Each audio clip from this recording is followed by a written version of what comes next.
यीशु मसीहा के नाम में जय मसीह। सालोम, मैं पटना बिहार से भाई धनराज मसीह सुखानुआई फिर से मेरे प्रिय मित्रों, मैं परमेश्वर के वचन को लेकर आया हूँ। इससे पहले हम लोगों ने देखा कि नया जन्म के द्वारा छुटकारा पाना। आज जो आपके बीच में मैं परमेश्वर का वचन लेके आया हूँ वो है, आज का विषय है एक नया विवाह।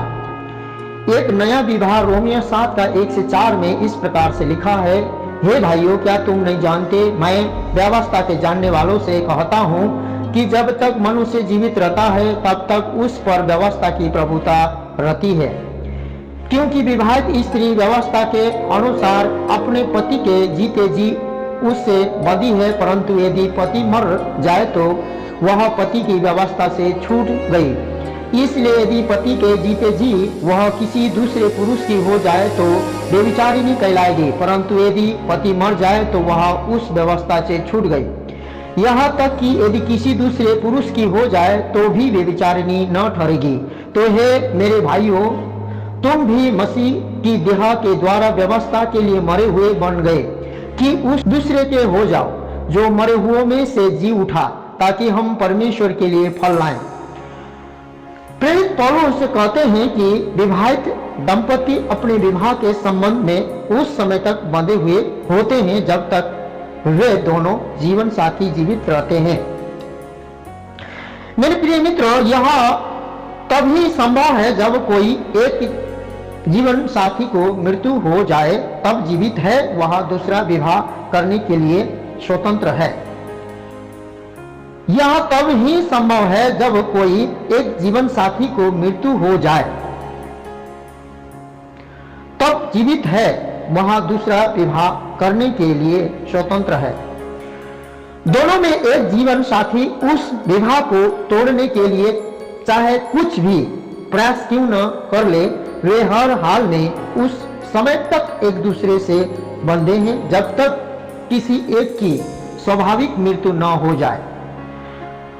अब यह मेरी इच्छा नहीं है और न ही इस विषय के बोले जाने का ऐसा कोई उद्देश्य है कि विवाह तलाक के साथ उसके सारे तात्पर्य और विभिन्न शैक्षणिक दृष्टिकोण में मुद्दों पर चर्चा की जाए। परंतु मेरे प्रिय मित्रों, मैं तो केवल वही कह रहा हूं जो पौलुस ने परमेश्वर के वचन से कहा, अर्थात आपको बाइबल के सिद्धांत का प्रयोग कर एक बड़े सत्य के लागूकरण को सिखा सकूं। अब पहली बात, कभी हमारा विवाह पाप और मृत्यु की व्यवस्था से हुआ था।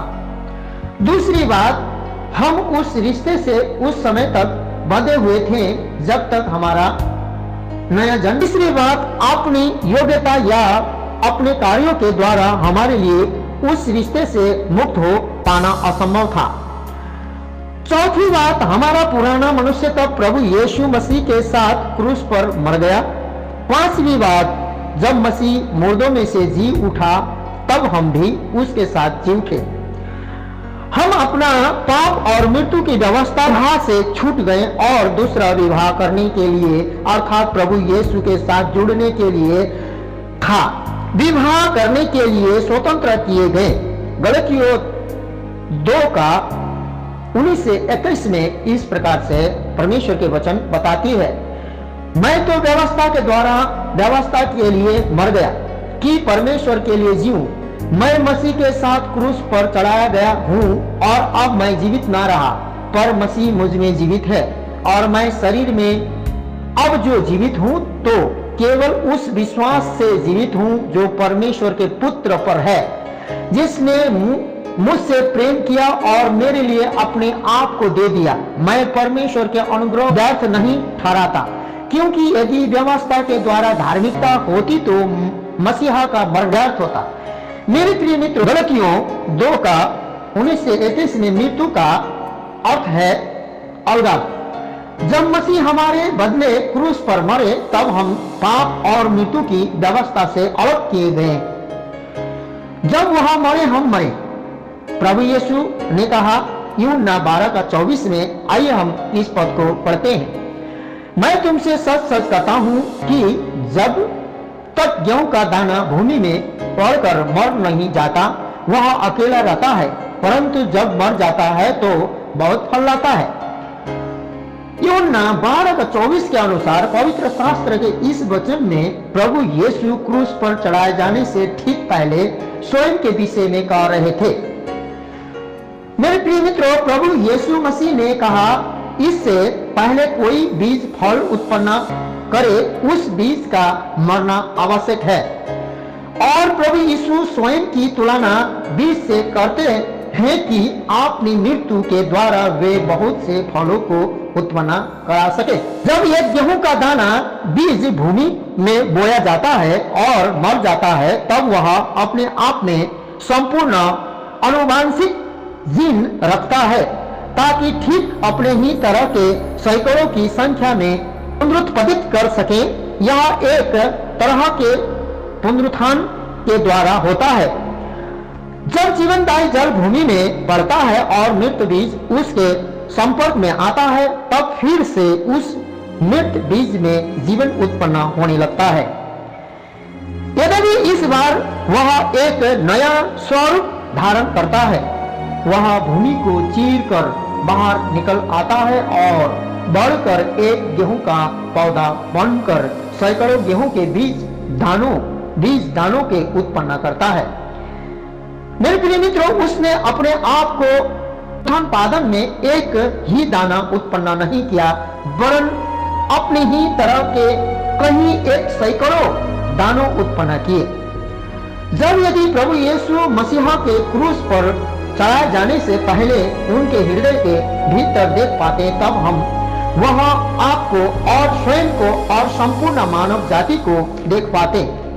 कलीसिया जो प्रभु यीशु के विश्वासियों से बनी है, यह उस बीज की फसल है जिसे प्रभु यीशु ने बोया था। मेरे प्रिय मित्रों, अर्थात उसका अपना जीवन जो उसने अभी सभी के लिए बलिदान कर दिया। प्रभु यीशु ने जो बात यूहन्ना 12:24 में कही है, वह बहुत से फल हम ही हैं जो प्रभु यीशु पर विश्वास करते हैं, जो विश्वासी लोग। इस वचन में प्रभु यीशु केवल स्वयं के विषय में नहीं कह रहे हैं, वे कब्र में से जीवित हो बाहर निकल आएंगे, परंतु साथ ही साथ संपूर्ण मानव जाति के उद्धार की बात कर रहे हैं।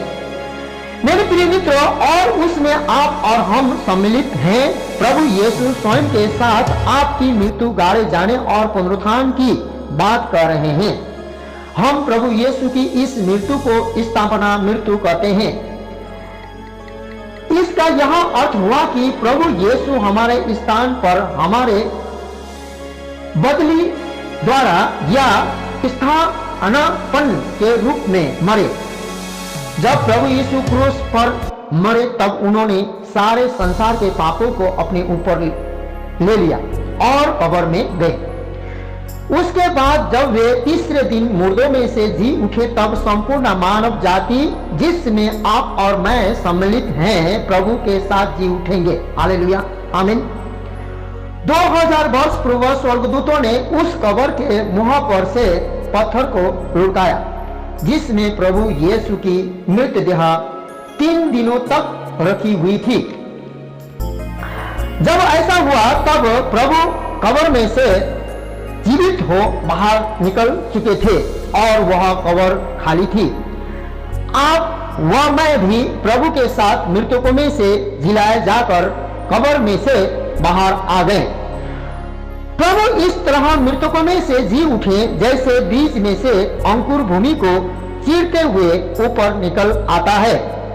मेरे प्रिय मित्रों, और मसीह में हमारा नया जन्म हुआ जब परमेश्वर ने यह घोषणा की कि तू मेरा प्रिय पुत्र है, आज तू मुझसे उत्पन्न हुआ। इब्रानियों 1:5 को जब हम पढ़ते हैं, इस प्रकार से पाते हैं, क्योंकि स्वर्गदूतों में से उसने कब किसी से कहा तू मेरा पुत्र है, आज मैं ही ने तुझे जन्माया है, और फिर यहाँ मैं उसका पिता होऊंगा और वह मेरा पुत्र होगा। जब हम लोग इब्रानी 1:5 के अनुसार उस समय केवल परमेश्वर के पुत्र यीशु ने ही नया जन्म नहीं पाया, परंतु उस फल संसार के प्रत्येक व्यक्ति ने मसीहा में नया जन्म पाया। मेरे प्रिय मित्रों, प्रभु यीशु मसीह के पुनरुत्थान के द्वारा परमेश्वर ने प्रभु यीशु पर विश्वास करने वाले सभी मनुष्य के लिए नए जन्म का प्रयोजन कर दिया। दूसरा कुरिन्थी 5:18 में इस प्रकार से लिखा है परमेश्वर के वचन में, और सब बातें परमेश्वर की ओर से है, जिसने मसीह के द्वारा अपने साथ हमारा मेल मिलाप कर दिया और मेल मिलाप की सेवा हमें सौंप दी है। अब हम लोग पहले यूहन्ना 2:2 में पढ़ते हैं तो इस प्रकार से लिखा है, और वही हमारे पापों का प्रायश्चित है, और केवल हमारे ही नहीं वरन सारे जगत के पापों का भी। और प्रेरितों के काम 13:33 में पढ़ते हैं इस प्रकार से परमेश्वर के वचन में कि परमेश्वर ने यीशु को जिलाकर वही प्रतिज्ञा हमारी संतान के लिए पूरी की, जैसा दूसरे भजन में भी लिखा है, तू मेरा पुत्र है, आज मैं ही ने तुझे जन्माया है। और मेरे प्रिय मित्रों, यद्यपि सारे संसार के लोगों का परमेश्वर के साथ मसीह में मेल मिलाप हो गया है और मसीह में नया जन्म पा चुके हैं, तभी नए जन्म का अनुभव अपने आप प्राप्त नहीं होता। इसे व्यक्तिगत रीति से विश्वास के द्वारा प्राप्त करना आवश्यक है। प्रत्येक व्यक्ति के लिए अपने हृदय में यह विश्वास करना आवश्यक है कि परमेश्वर ने प्रभु यीशु को मुर्दों में से जिलाया है, और अपने मुंह से यीशु को अपना प्रभु और उद्धारकर्ता के रूप में अंगीकार करना है।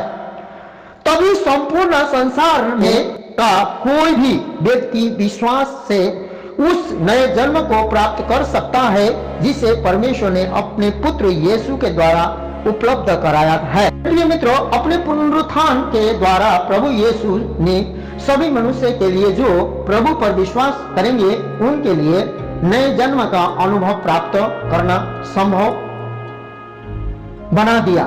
रोमियो 4:24-25 में इस प्रकार से बताता है, वरन हमारे लिए भी जिनके लिए विश्वास धार्मिकता गिना जाएगा, अर्थात हमारे लिए जो उस पर विश्वास करते हैं जिसने हमारे प्रभु यीशु को मरे हुओं में से जिलाया, वह हमारे अपराधों के लिए पकड़वाया गया और हमारे धर्मी ठहरने के लिए जिलाया भी गया।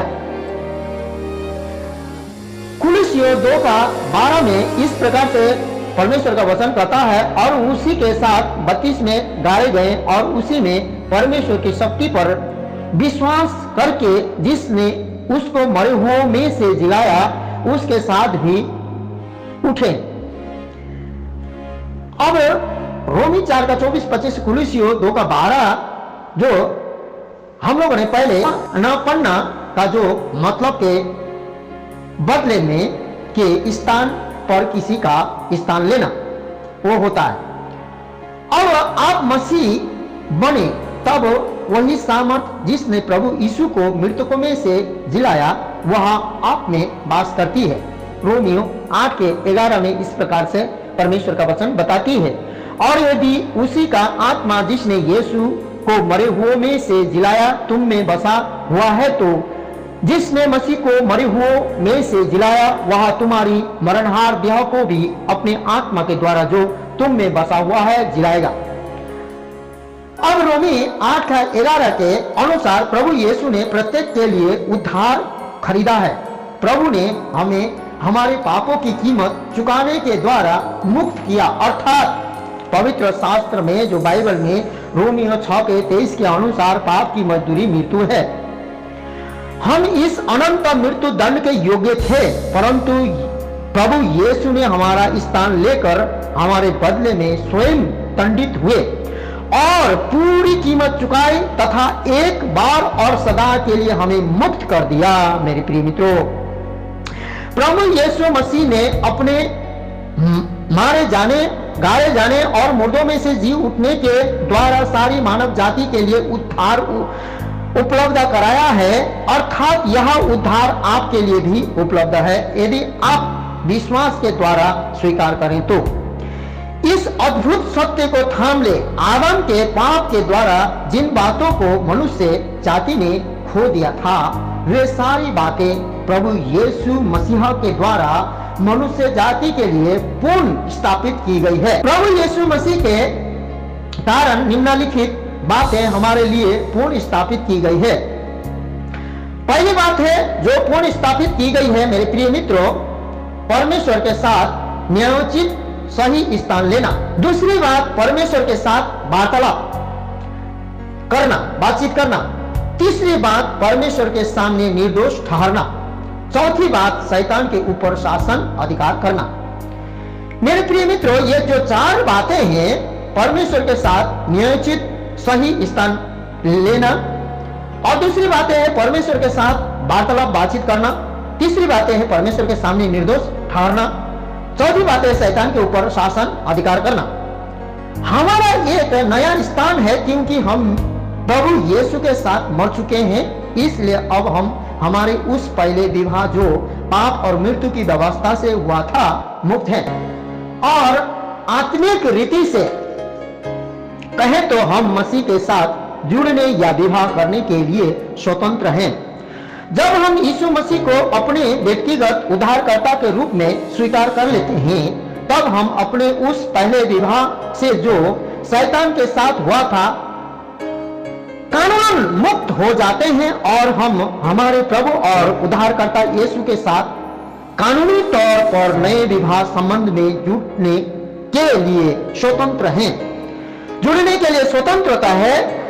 अब हम मसीह के साथ विवाह की वाचा में बंधे हैं। रोमियो 7:4 इस प्रकार से कहता है, तो हे मेरे भाइयों, तुम भी मसीह के विवाह के द्वारा व्यवस्था के लिए मरे हुए बन गए कि उस दूसरे के हो जाओ जो मरे हुओं में से जी उठा, ताकि हम परमेश्वर के लिए फल लाएं। अब इफिसियों 5:30 और 32 में इस प्रकार से वचन कहता है, इसलिए कि हम उसकी देह के अंग हैं, इस कारण पुरुष माता पिता को छोड़कर अपनी पत्नी से मिला रहेगा और वे दोनों एक तन होंगे। यह भेद तो बड़ा है, पर मैं मसीह और कलीसिया के विषय में कहता हूं। अब मेरे प्रिय मित्रों, सारी वाचाओं में विवाह की वाचा मनुष्य जाति में सबसे अधिक महत्वपूर्ण वाचा है। महत्वपूर्ण इसलिए है प्रभु यीशु मसीह के विश्वासी प्रभु यीशु के साथ ऐसा ही वाचा में बंधे हैं।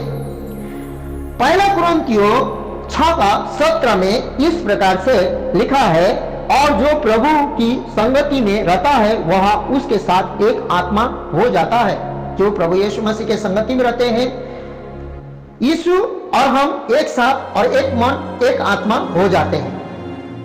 और मेरे प्रिय मित्रों, जो प्रभु की संगति मूल यूनानी भाषा में संगति शब्द के लिए जिस शब्द का प्रयोग किया गया है वह है कोलोमेनोस, जिसका अर्थ होता है जुड़ जाना या एक हो जाना में रहता है।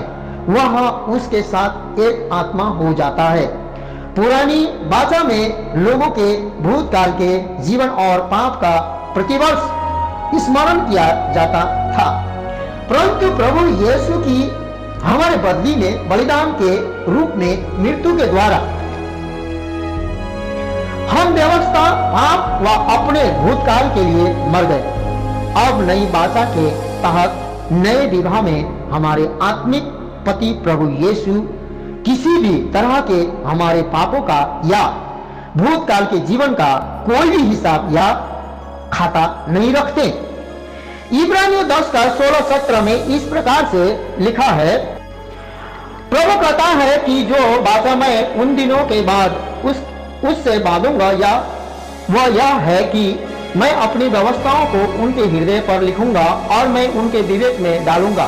फिर वह यह कहता है, मैं उनके पापों को और उनके अधर्मों के कामों को फिर कभी स्मरण न करूंगा। इब्रानियों 10:16-17 के अनुसार मेरे प्रिय मित्रों, अब हमारी प्रभु यीशु मसीह के साथ एक ऐसी वाचा बंधी है जिसमें हम प्रभु के साथ एक आत्मा है, और यह वाचा अनंत काल तक में बंधी रहेगी। आइए हम इस वचन के द्वारा आपको आशीष पाने के लिए, समझ में आने के लिए पवित्र आत्मा स्वयं प्रेरणादायक होकर इस वचन को समझाने में और आपके विश्वास को मजबूत करने में, आपको आशीष पाने में मदद किया जाए। पवित्र आत्मा के द्वारा यीशु मसीह के नाम से हम लोग मांगेंगे।